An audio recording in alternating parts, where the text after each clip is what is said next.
What's up, guys? We're back for another week of the A game. App State football has at least one more huge home game to go against Troy at Kidd Brewer Stadium next Saturday in a winner-take-all finale for the Sun Belt Championship game. The football team came out strong this past Saturday, defeating conference opponent Georgia State.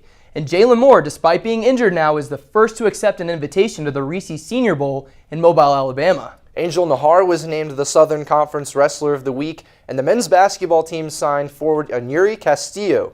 Mountaineer Spotlight host Jay Boyd will join us right here in the studio today to ask Austin and I a few questions, and stay tuned for our Player of the Week. I'm Gray Salter. And I'm Austin Lopp, and this is the A Game.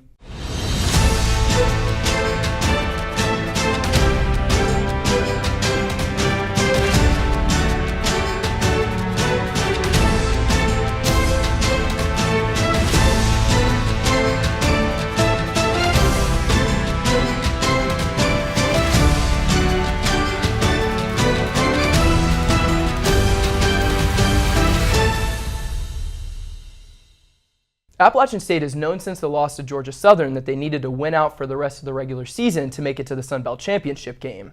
The Mountaineers continued to do just that this weekend with another conference win, this time against Georgia State in a 45-17 offensive explosion from the Nears. The win secured a showdown in the last regular season game of the year against Troy for the rights to host the first ever Sun Belt title game. And Gray, what were a few things that stood out to you this week? I think this week the Mountaineers, they put up a good fight.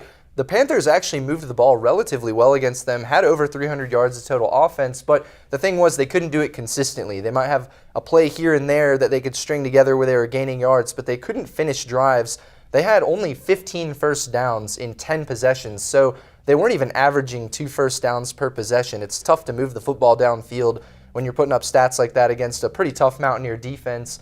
And then, on the flip side, that defense stayed so stout for so long. After that first touchdown by the Panthers, they went almost 39 minutes without scoring again. So pretty tough road ahead of them with App State's defense this past week. Absolutely. Defense, again, just absolutely locked down. 10 completions for Georgia State this week. 2 interceptions, both coming from Desmond Franklin, including that pick 6. That defense locked down again, did exactly what they need to let our boy Zach come back this week and do it all over again. Zach went 20 for 24 this week with 309 yards and 4 total touchdowns. He's ranking 6th right now in the NCAA for QBR with 83.7, and that's actually better than the 2 Heisman hopefuls right now, Will Grier from West Virginia and Dwayne Haskins from Ohio State. That's really, really impressive numbers from Zach Thomas. It's unbelievable, and he has the 6th highest QBR, but that was the 5th game this season against the Panthers that Zach Thomas hasn't had to finish the actual whole football game. Right. They've been blowing out teams so much this season. He really hasn't even had to finish all of his games. The Panthers, another addition to that list for Zach Thomas. But he had a little help in this game, too. A lot of guys, week after week, have been stepping up. One of those guys being Darrington Evans. He had 15 carries, 127 yards, and a touchdown. He just continues to rack over 100 yards game after game in replacement of Jalen Moore from his injury. Corey Sutton had a big day, 101 yards. Corey Sutton is a big play receiver for this team. He has 4 catches this year, over 40 yards. His long is 90 against Charlotte in the second game of the year. And he's averaging over 20.7 yards per catch. So he's definitely a guy Zach likes to look down the field at. And both those guys, along with the rest of the App State offense, racked up 524 total yards. They just keep getting it done. Absolutely. And so now at this point, we've got one more game left in the regular season. And the question being, what do we need to do for that Sun Belt title? I mentioned it before that a lot of people thought that the air was out of the season when we lost against Georgia Southern. That's not the case. And obviously, we want to keep you guys updated on that. So the big thing, we have to beat Troy. This week at The Rock, Saturday, you have to be there because this is a must-win for us to host that title game. No doubt. And that Saturday game, that's the Saturday after Thanksgiving. So if you're trying to make it back for that game, you might have to drive home on Black Friday. I know I'm going to be driving home on Black Friday. But one thing to note, too, Troy this past weekend played Texas State, won 12-7, all field goals for Troy. They had 12 points, 4 field goals. And Appalachian State played Texas State earlier this season, won 38-7. So potentially a good sign there for the Mountaineers headed into that last regular season game against Troy. But right after this, we will have Jay Boyd in the studio with us to talk a little bit more about App State sports.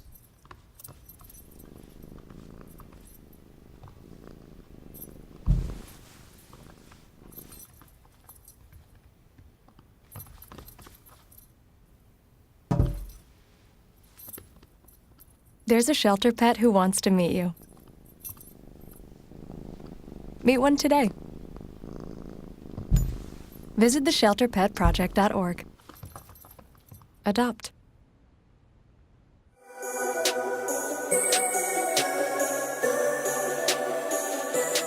Jay Boyd here for Mountaineer Spotlight, and this week I'm putting the spotlight on my two co-hosts, Austen and Gray. Fellas, how did you feel App State did this weekend offensively? Do you feel they found their rhythm? Absolutely. I think that they found the rhythm last week against Texas State and then were able to keep it going this week. Zach was able to get going. Darrington was able to get going this week. I feel like we're at a place that we need to be going into this part of the season, and we just got to keep it going. For me, it was a big game for Zach Thomas because, coming off that injury that he had a couple weeks ago, you miss a week. You definitely you want to establish that confidence again, especially going against a better team in Troy coming up for that Sun Belt title game. So, Evans has proved himself to be a good backup for Jalen Moore, and I think the wide receivers on the outside have proved themselves already. But I think this game in particular was a big one for Zach. 20 for 24, a couple touchdowns, no interceptions. That's a big confidence boost for him stepping into that Troy game. For sure, and you spoke on a couple of big keys from this week offensively. You spoke on the receivers outside and Darrington Evans. Those are two people that really had a fantastic game on Saturday. Which one do you feel helps the Mountaineers moving forward more, the passing attack, the deep passing game, or the rushing attack? 100% the rushing attack for the Mountaineers. I think Darrington Evans and Marcus Williams Jr.'s ability to establish the run takes a lot of pressure off of Zach Thomas, keeps him under 25, 30 throws, which is where I think he needs to be in order to be successful and not turn the ball over. So if Darrington Evans is able to establish himself on the ground, it keys the defense in, it brings more guys into the box on defense, and that's what opens up things downfield for guys like Corey Sutton, Heath, those Jalen Virgil, big playmakers. I think it's important for the run to be established. Yeah, I completely agree. My thing is that we saw what the team looked like without Zach Thomas against Georgia Southern, and I know that was kind of an out-of-the-box situation, but that makes me really nervous on how important that the rushing or the passing game actually is, because we saw how we were without it and how much we stumbled without it. I definitely agree that Darrington Evans and the rushing game is extremely important, but I think without Zach making strong plays, that it could be a big problem. App State has set themselves up with these wins the past couple of weeks to play this week in a Sun Belt Championship East deciding match against the Troy Trojans.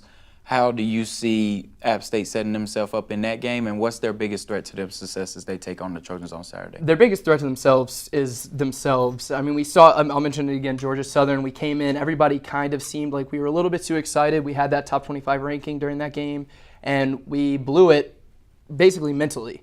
So I think if we can go into this game with our heads held high, knowing that we're there to do what we can do, I don't think that we should have a problem. I tend to agree with Austin. I think, ourselves, I think turnovers is a huge deal. You mentioned the loss against Southern, 5 turnovers for the Mountaineers in that game. They've got to find ways to give themselves extra possessions, maybe forcing turnovers rather against Troy, getting themselves those extra looks at the end zone. I think one factor that may come into play too is the fact that this game is the Saturday after Thanksgiving. I don't know how many students are going to make that trip home. Could we see Kid Brewer potentially be less full than we have all season long? It's been a great turnout at the Rock every game that I've seen and that I've been to. But, with Thanksgiving break and the game falling in that time period, I'm a little concerned that maybe the attendance for the game is a little low, and maybe that affects the Mountaineers on the field, their confidence a little bit. So pack out Kid Brewer. Get back here. Let's go. Absolutely. And switching gears a little bit, the basketball team has started their season a little rocky at the Charleston Classic this past weekend. But what do you think what do you take away from those early season performances? Well, those games opening up against Purdue, those are some tough games that definitely they were in a situation where they could have played a little bit better. I think the big thing is finding an identity. We all know that Ronchad Shabazz is going to get his, but we have to figure out how to make the team so that if he's having an off night or if he's not sinking threes, we have to figure out what's the next step. So that's pretty much where I'm at. Where do you see that, Gree? For me, I think their next step needs to be turning defense into offense. I think a lot of times they get a little concerned too much with how they're going to score the basketball once they get it, but I see a lot of sloppy plays on defense for them at times. I think they let baskets go that are easy buckets. They're not contested. They let guys get open on the back doors and things like that, and those are just easy buckets that you're handing another team and that bury you even more when you're trying to win games. I think the best offense that I've seen from them this season, specifically in that first regular season game, was they made big defensive stops, they were contesting shots on defense, and then they were playing a quick transition offense. They were sending Ronshad Shabazz up the floor quickly. Justin Forrest got up the floor quickly. Same with O'Shawn Williams. All the guards, they were flying down court as soon as their defense could get those rebounds. And I think they need to look back to that. Maybe less setting up the offense and more playing good defense and allowing that to fuel their offense. Sticking with men's basketball, what do you think is their biggest takeaway moving forward throughout the season? Biggest takeaway, I would say the fact that they've played some good basketball teams thus far, and they might stand at 1-4, but they can't let that define their season. I mean, you've got a lot of basketball left to play.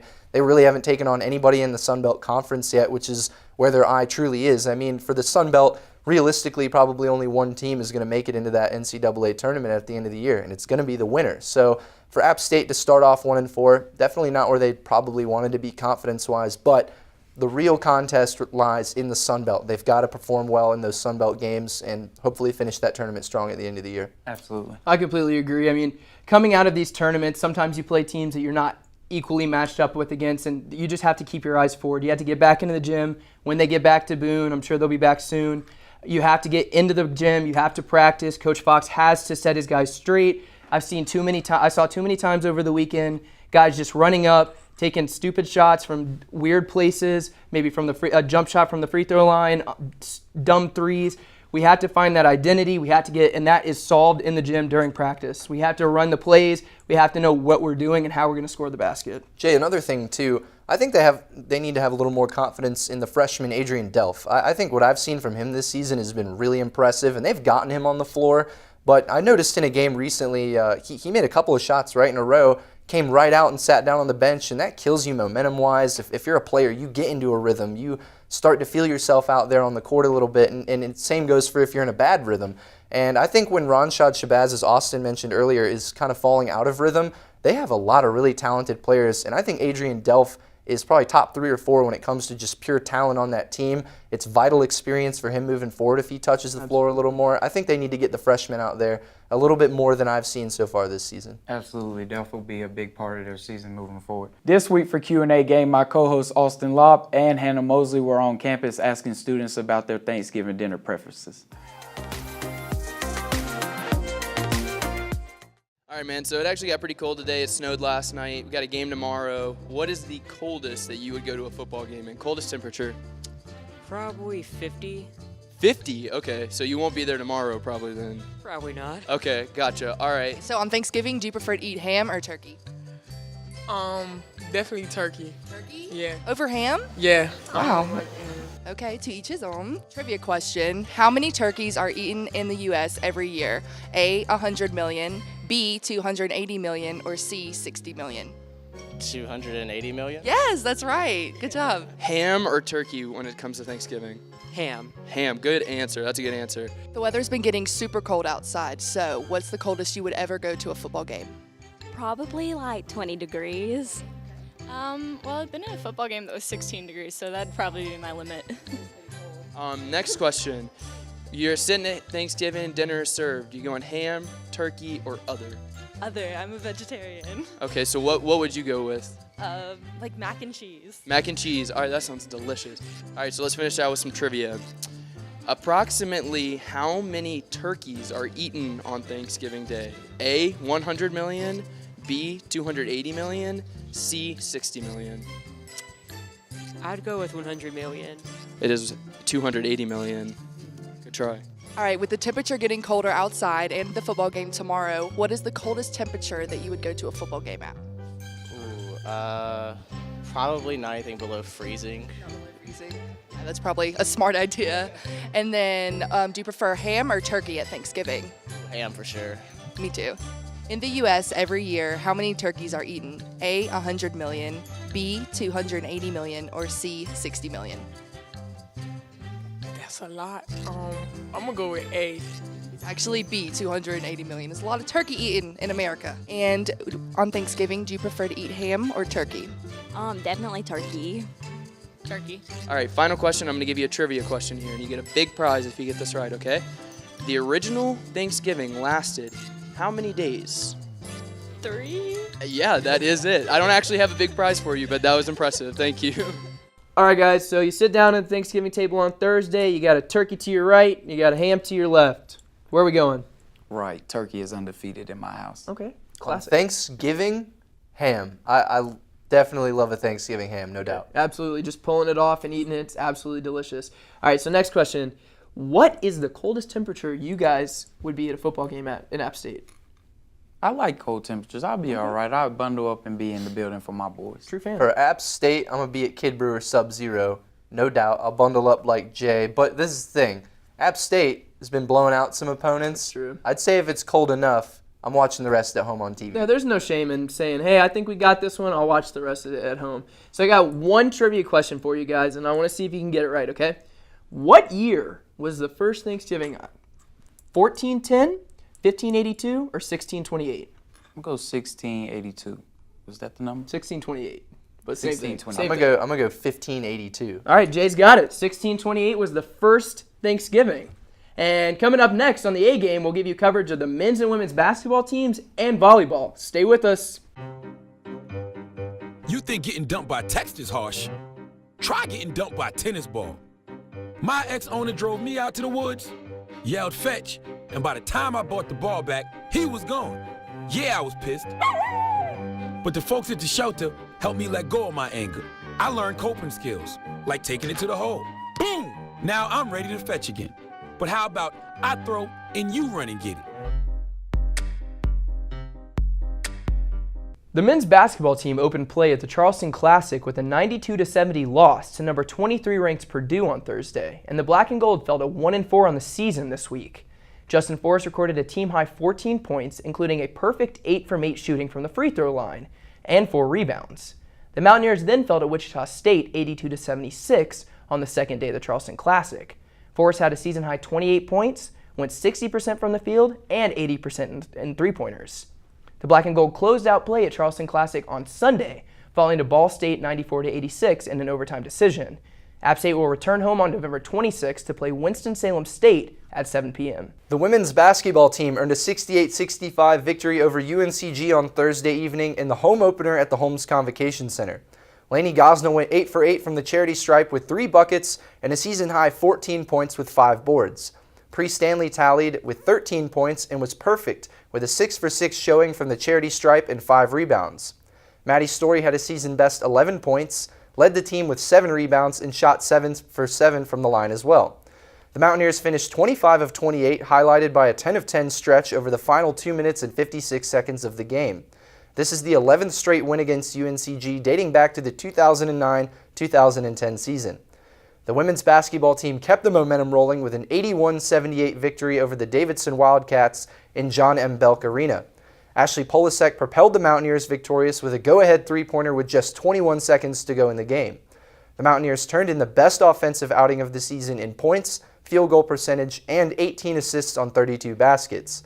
They had a season best with 8 three-pointers as well. The Black and Gold will go on for their 3rd straight win at Elon at 6:30 p.m. on Tuesday in the Holmes Convocation Center. The volleyball team advanced to the Sun Belt Tournament Finals with a 3-1 victory over Arkansas State on Saturday afternoon. The Black and Gold made its 2nd ever appearance in the Sun Belt Tournament Finals on Sunday. The App State volleyball team fell to the top-seeded Texas State 3-0. The Mountaineers dropped to a 22-8 overall record, while Texas State earned the Sun Belt automatic bid to the NCAA tournament. Kara Spicer earned 10 kills, Victoria Wilform tallied 8, and Emma Longley chipped in with 7. Becky Porter posted her 2nd double-double of the tournament with 29 assists and 12 digs. Emma Riley had a team high of 19 digs. Appalachian hit a .153 in the match and tallied 33 kills. Emma Longley and Becky Porter were named to the all-tournament team. Longley tallied 25 kills in 2 matches and hit a .286. Porter posted 2 double-doubles in both matches, with 86 total assists and 31 digs. Now it's time for our Player of the Week. Our Player of the Week this week is safety Desmond Franklin. Franklin finished with 3 tackles, a pass deflection, and 2 interceptions, one of which in the 3rd quarter he took back 26 yards for an App State touchdown. A great pick 6 for sure. Pretty much sealed the game at that point for the Mountaineers. So way to work this week by Desmond Franklin. But that's going to do it for us here on the A Game today. I'm Gray Salter. I'm Austin Lopp. Check in next week.